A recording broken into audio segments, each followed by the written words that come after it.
현대인들이 살아가는 일상들을 좀 살펴보면요. 미래가 좀 불투명하기 때문에 좀 두려움이 좀 많습니다. 어려움이 있고 또 미래에 대해서 알 수가 없으니 참 불안하고 두려운 인생들을 살아가는 것 같습니다. 그래서 오늘을 흥청망청 살아가기도 하고 인생을 포기하면서 오늘을 될 대로 살아가는 사람들도 보게 되는 것 같습니다. 그래서 가까운 미래에 사라질 직업들이 요즘에 AI 시대가 있다 보니까 좀 많이 있게 되죠.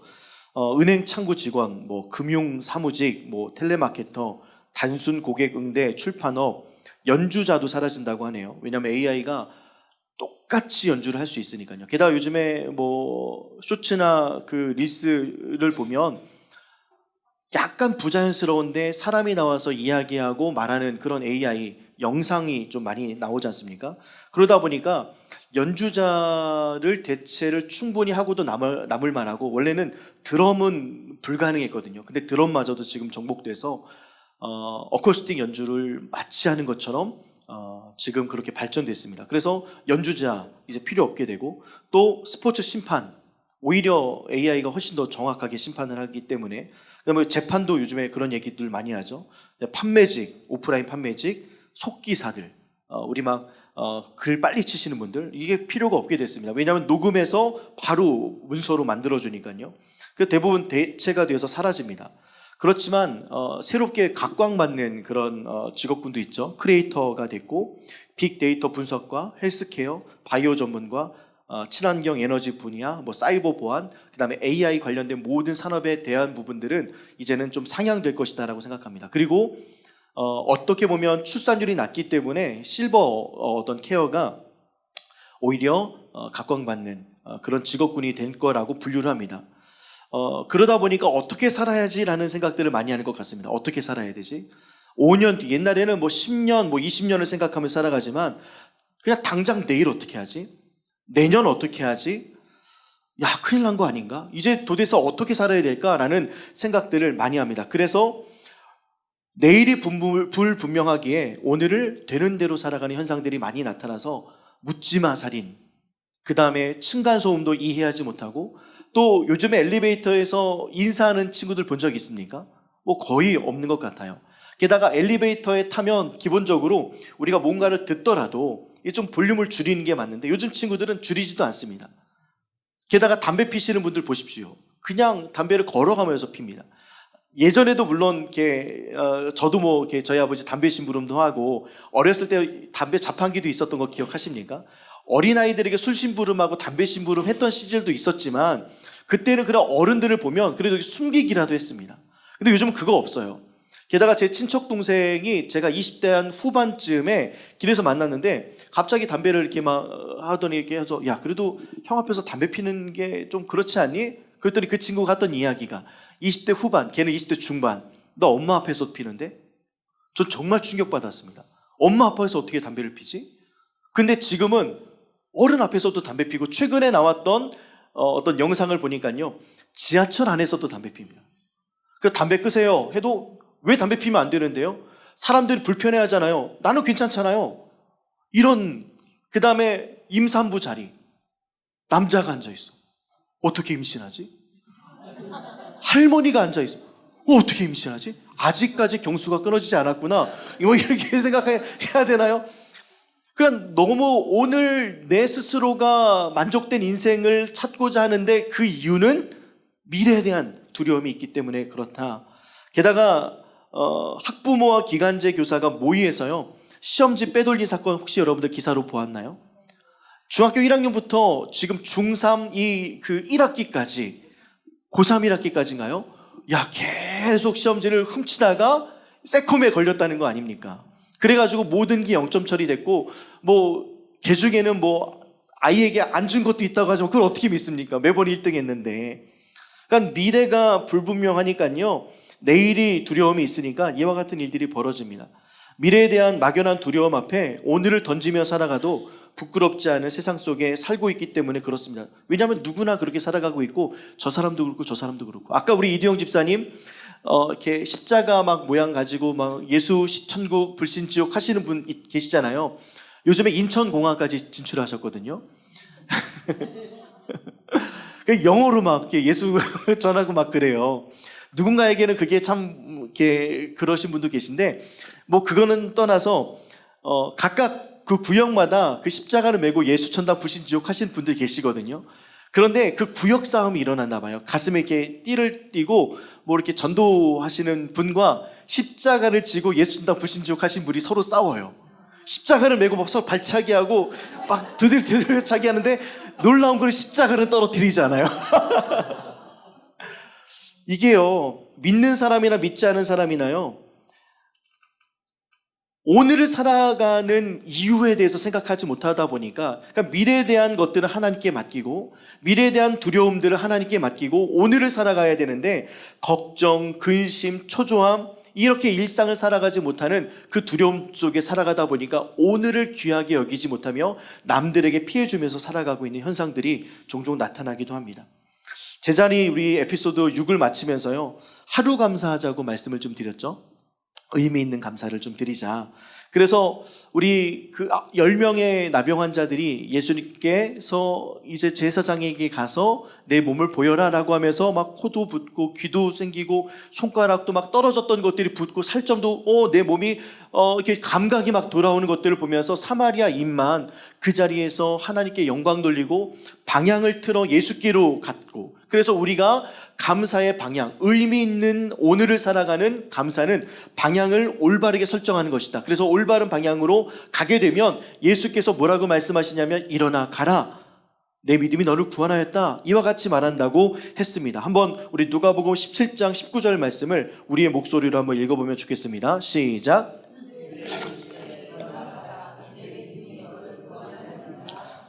이 일어나 가라가 무엇이냐면 세상으로 가라. 먼저 세상으로 가는 것이 아니라 예수께 방향을 틀어서 예수님 앞에 감사하고 예수님께서 말씀하시는 것에 순종하여 세상으로 가라. 일어나 가라. 세상으로 가라. 내 믿음이 너를 구원하였다. 이 믿음으로 살 때 모든 삶의 영역에서 구원받게 될 것이다. 의미 있는 감사로 살 때, 의미 있는 하루를 살 때 내일을 두려워하지 않고 오늘을 책임져 주실 하나님을 신뢰하고 내일을 먼저 살아가시는 하나님 아버지 앞에 나의 몸과 마음과 정신을 온전히 올려드리면 살아갈 때 나의 모든 삶의 영역에서 하나님의 일하심을 볼 것이다 라고 말씀을 드렸습니다. 그래서 말씀의 선포가 되면, 주일날도요, 말씀의 선포가 되면 우리가 아멘합니다. 그러면서 우리는 어떻게 살아가야 되냐면 적극적으로 하나님을 바라보면서 오늘을 사셔야 됩니다. 한번 따라해 볼까요? 적극적으로 하나님을 바라보며 오늘을 살아갑시다. 이와 같은 삶이 있어야지만 아멘과 감사가 따라오고 또다시 선순환이 이루어지는 삶을 살아갑니다. 오늘 눈의 아들 여호수아가 시딤에서 두 사람의 정탐꾼을 보냅니다. 마찬가지입니다. 정탐꾼을 보내고 그 땅을 가라라고 말씀하시고 그 땅을 갔을 때 하나님께서 어떻게 우리에게 역사하셨는지 그 믿음으로 살아갔던 흔적들, 그 다음에 그 땅을 밟았을 때 하나님께서 주셨던 것은 너무나도 우리는 잘 알고 있습니다. 하나님께서 가라고 말씀하시면 그 명령에 순종하여 우리는 가면 되고요, 결과와 상관없이 우리는 근데 늘 생각합니다. 결과가 좋은 쪽, 내가 생각하기에 좋은 쪽으로 나타나면 그것은 옳은 것, 결과가 좋지 않은 쪽으로 내가 생각하기에 나타나지 않으면 그것은 잘못된 것이라고 판단하지만 하나님의 말씀은 떨어졌습니다. 그 땅에 가라, 두려워하지 말라, 내가 너희가 밟는 모든 땅을 주겠다라고 했으면 그 말씀이 주겠다라고 선포된 순간 우리는 어떤 상황을 만나든지 어떤 환경이 있든지 어떤 세상의 어려움들이 우리의 발걸음을 머뭇거리게 하든지와 상관없이 하나님께서 이루심을 믿고 거룩한 발걸음을 뛰며 걷는 것, 이것이 우리 주님께서 우리에게 말씀해 주신 것입니다. 이와 같은 일어나 가라, 주저하지 말고 두려워하지 말고 일어나 가라에 반응하는 우리 라이트하우스 파주의 모든 성도님들 되기를 주님의 이름으로 축복합니다. 여호수아 1장 3절에 보면요, 이렇게 되어 있습니다. 함께 읽도록 하겠습니다. 시작.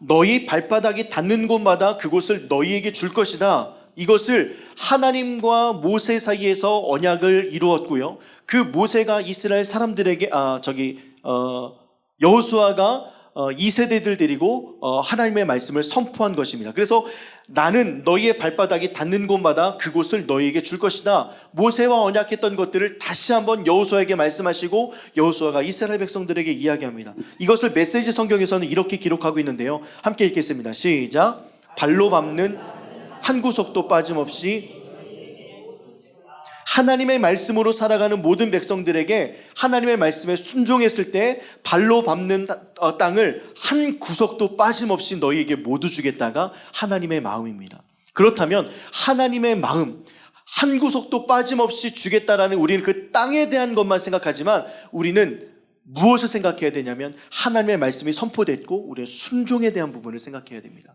그 순종에 대한 부분을 생각하면 무엇이 되냐면 아까 사마리아인처럼 하나님께서 고쳐주신 사건을 통하여 하나님께 영광 돌리게 됩니다. 그러니까 결과와 상관없이 오늘 우리가 읽었던 본문에서 보면요, 정탐꾼이 그곳에 들어갔는데 제대로 된 정탐을 했습니까? 못했습니까? 못했어요. 그날 갔다가 그날 발각됩니다. 아무것도 한 일이 없어요.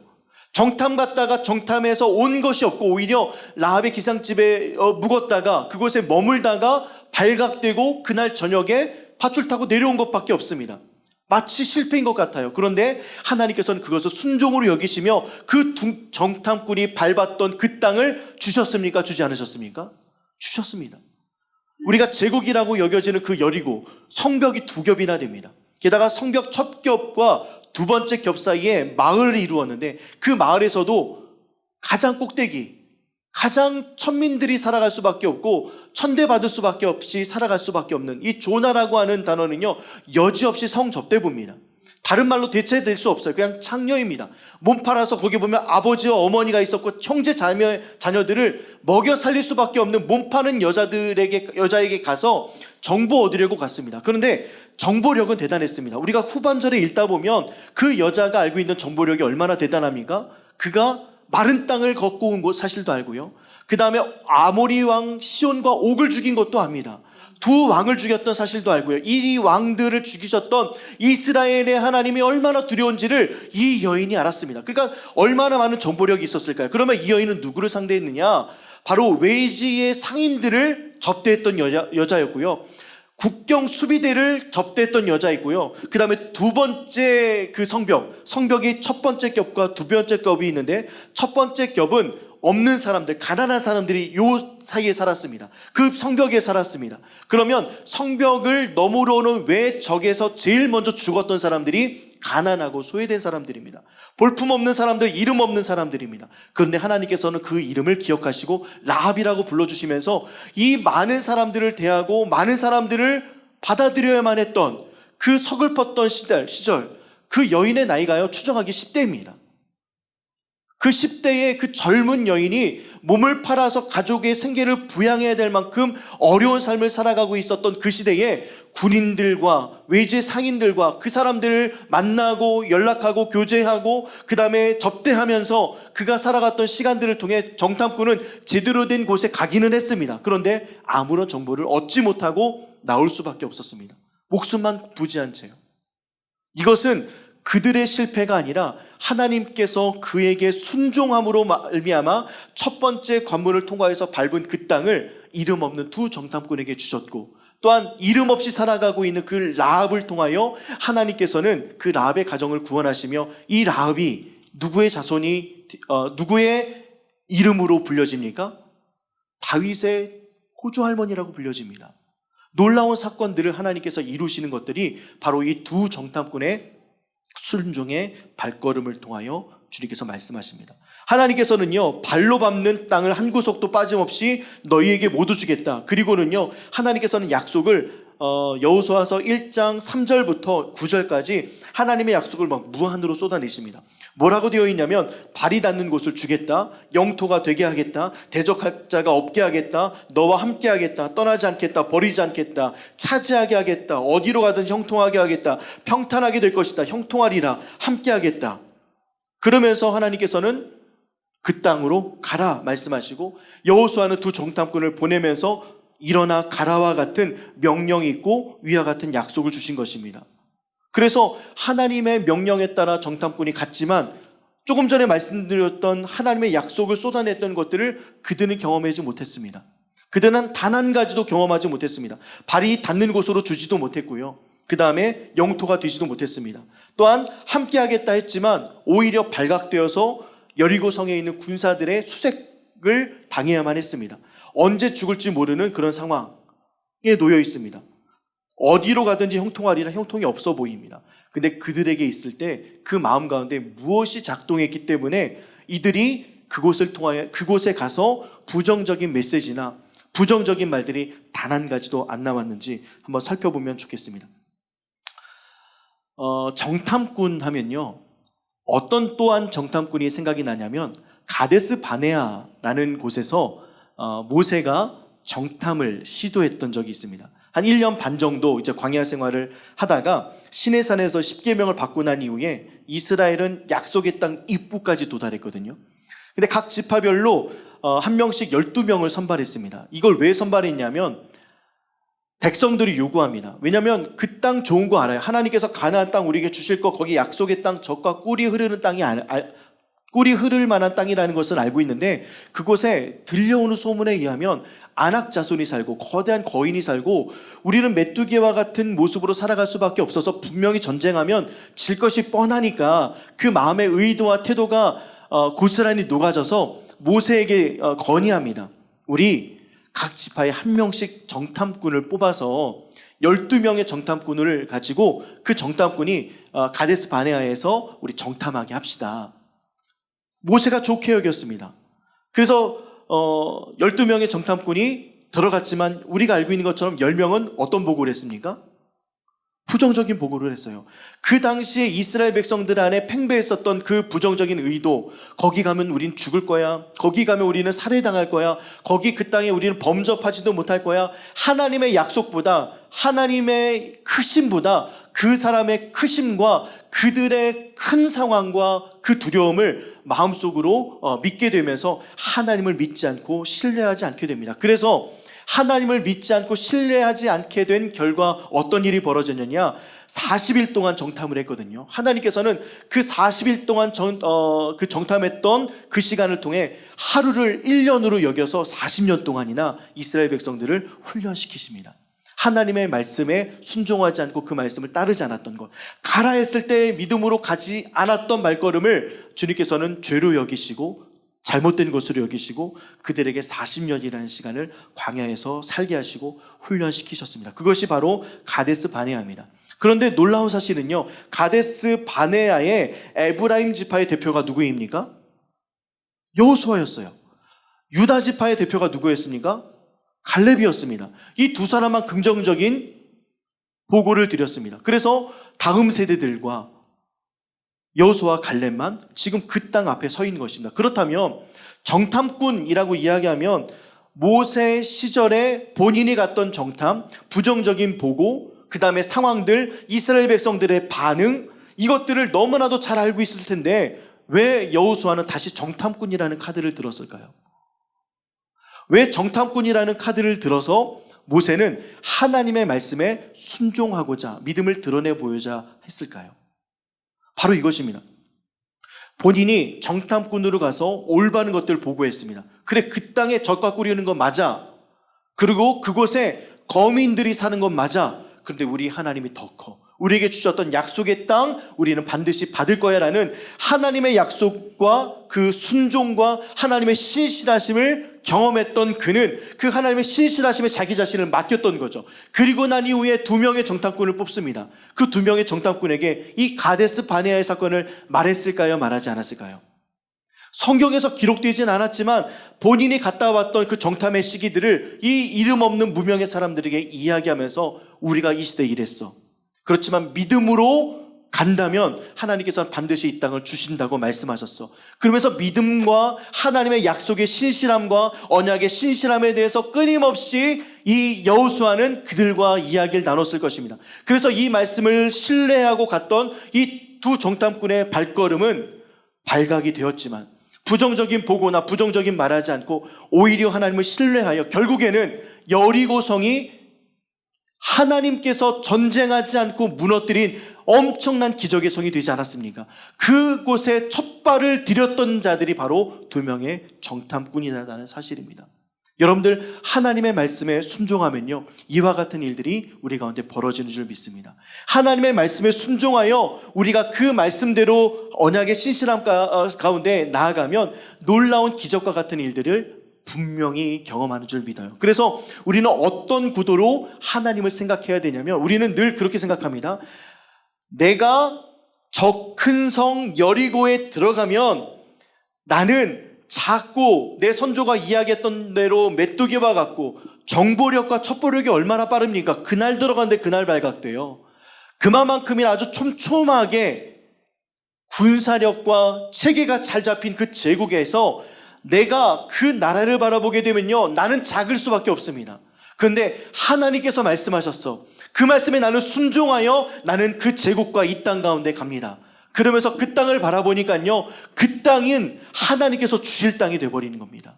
하나님과 나의 마음과 연결되어져서 그 땅을 바라보는 것, 이 삼각형의 구도가 너무나도 중요합니다. 그래서 여러분들 인생을 살 때 늘 생각해야 되는 것은 무엇이냐면, 나와 하나님과의 관계 속에 내 아내, 남편이라면 나와 내 남편 사이에 하나님이 계시고, 나와 내 자녀 속에 하나님이 계시고, 나와 바이오 가운데 둘만 있는 것이 아니라 하나님이 계신데, 이 둘의 관계가 먼저가 아니라 하나님과의 먼저 관계가 됐을 때에, 그래서 예수께서 사마리아인에게 뭐라고 말씀하셨냐면 일어나 가라라고 말씀하셨잖아요. 그런데 일어나 가라 하기 전에 이 사마리아 문둥병자가 누구를 봤습니까? 문둥병자와 하나님을 보니 방향이 세상이 아니라 하나님께로 향합니다.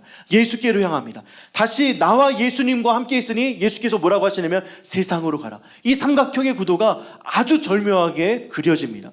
그래서 여러분들의 인생 속에 하나님과 나 사이의 관계가 올바르게 말씀으로 연결되면 우리는 세상에 나아가도 하나님께서 우리가 밟는 모든 곳, 밟는 구석구석마다 우리의 땅이 되게 하실 줄 믿습니다. 그렇다면 이 밟는 곳, 그래 우리가 땅이 많아지겠네, 물론 그럴 수도 있죠. 근데 땅이 많아진다는 개념도 있겠지만 그것이 우리의 건강이 될 수도 있고요, 우리 자녀의 문제가 될 수도 있고, 우리 재정의 문제가 될 수도 있고요, 우리의 아주 복잡하고 힘든 내 머릿속에 문제가 될 수도 있습니다. 그런데 내가 내 문제 안에만 매몰되어 있으면 하나님에 빠진 상태에서 결국에는 나는 메뚜기나 아니면 그냥 작은 존재밖에 되지 않습니다. 절대 이기지 못하는 난공불락의 성 앞에 그냥 무너져 있을 수밖에 없습니다. 그러나 하나님의 말씀을 신뢰하고 하나님의 말씀을 붙잡고 그 말씀으로 살아가기를 작정하며, 하나님께서 저 땅은 나에게 주셨습니다 라는 그 말씀을 가지고 살아간다면, 여러분들에게 주셨던 2025년에 그 말씀으로 살아간다면 우리가 밟는 모든 지경들이 하나님께서 주시는, 밟는 곳마다 주시는 승리의 땅이 될 줄 믿습니다. 그 믿는 믿음이 우리 가운데 넘쳐나기를 주님의 이름으로 축복합니다. 여러분들, 가데스 바네아는요, 세상에 집중하니까요 마음을 빼앗겨 버렸습니다.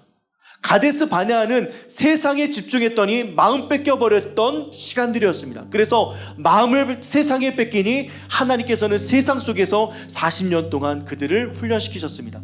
그러나 2명의 정탐꾼, 그 이후에 라합의 구출, 을의 과정들을 통하여서 하나님께서는 정말 말도 안 되는 일들을 하십니다.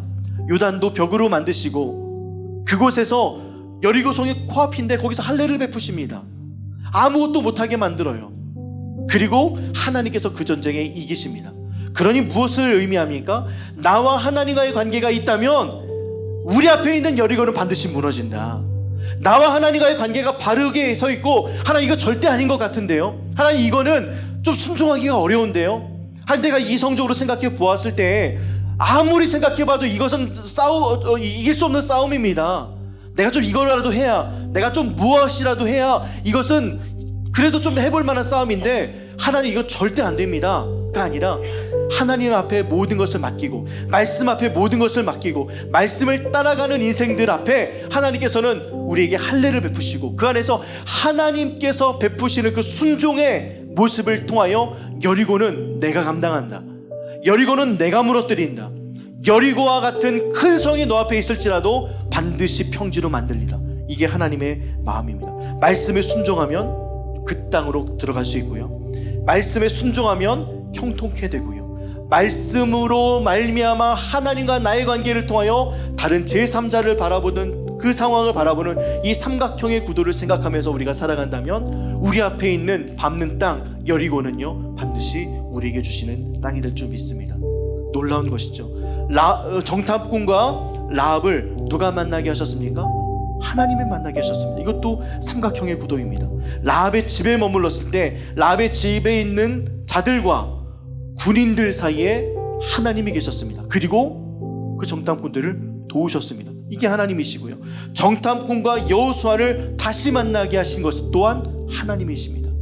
이 삼각형의 구도, 삼위로 계신 하나님을 생각하면서 이 삼각형의 구도, 나와 내 아내와 하나님, 자녀 속에서도 하나님, 친구들 속에서도 하나님, 우리가 여행을 가더라도 나와 그 여행지와 하나님, 모든 것을 하나님으로 생각할 수 있는 마음과 눈이 열려야 됩니다. 그래서 어떤 곳을 가든지 우리는 예배하는 자가 되고, 어떤 곳을 가든지 우리는 하나님의 가치로 살아가고, 어떤 곳으로 살아가든지 하나님의 능력으로 살아갈 수 있는 신실한 종이 될 수 있을 것 같습니다. 놀라운 일들을 경험하고 싶다면 오늘 그 하나님 앞에 순종하는 저희가 되었으면 좋겠습니다. 빌립보서 1장 12절 우리 마지막으로 읽고 오늘의 예배를 마치면 좋겠는데요, 함께 읽겠습니다. 시작.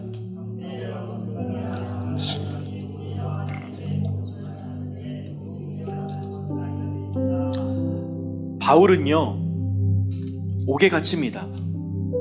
근데 형제 여러분, 걱정하고 있는 형제들에게, 형제 여러분, 내가 당한 고난이, 어려움이, 정탐꾼이 여리고성에 들어갔지만 정탐하지도 못하고 오히려 추격당하게 된 그 고난, 그런데 오히려 하나님께서는 하나님의 복음을 전하는데 도움이 되었다는 것을 알려드립니다. 내가 당한 고난이 오히려 하나님의 복음을 전하는데 도움되었다는 것을 알려드립니다. 오히려의 영성이 여러분들 필요합니다. 말씀으로 하나님 나 그래 살아가야지 하다 보면 막힐 때가 있거든요. 고난 당할 때 있거든요. 안 될 때 있거든요. 하나님 약속 주신다고 했는데 왜 안 될까요? 라고 하는 그 지점이 있거든요. 잘 되는 것 같다가 안 되기도 하고 처음부터 안 될 수도 있습니다. 고난이 따라올 때가 있어요. 그런데 그 고난은요 가시적인 고난일 뿐이지 영원한 고난 아닙니다. 결국 하나님의 시선으로 바라보면 하나님의 말씀은 떨어졌고 벌써 주신 것입니다. 그 주신 것에 대한 순종하는 마음으로 오히려의 영성을 살려 하나님을 바라보고, 그 상황을 내가 직접 그 상황을 바라보면서 판단하는 것이 아니라 하나님의 시선으로 그곳을 바라볼 때 오히려의 영성과 오히려의 은혜를 통하여 하나님께서는 당신의 복음을 전하는데 큰 도움이 됐던 이 바울의 놀라운 고백과 같이 우리 또한 바울과 같은 고백은 아니겠지만, 하나님 오히려 좋았습니다, 오히려 다행입니다, 오히려 큰 감사입니다, 오히려 이것이 은혜였습니다, 하나님 이것을 위하여서 하나님께서 이와 같은 고난을 나에게 허락하셨군요 라는 오히려의 영성이 우리 가운데 넘쳐나기를 주님의 이름으로 축복합니다. 오늘 꼭 기억해야 될 것, 어떤 상황이든지 나와 하나님과 연결시켜서 그 상황을 본다. 삼각형의 구도를 만든다. 또 한 가지, 오히려를 찾는다.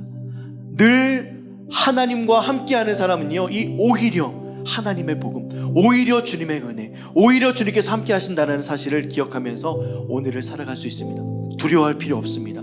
하나님께서 우리와 함께 하십니다. 이 세상을 살아가면서 여러분들 가운데 두려워하게 만드는 것들 한번 생각해 보십시오. 아무것도 아닙니다. 하나님께서 계시니 아무것도 아닙니다. 한번 따라해 볼까요? 고난은 축복입니다. 고난은 아무것도 아닙니다. 하나님이 크시기 때문입니다. 그 하나님의 크심 앞에 순종하는 이 한 주를 살아가는 우리 라이트하우스 파주의 모든 성도님들 되기를 주님의 이름으로 축복합니다.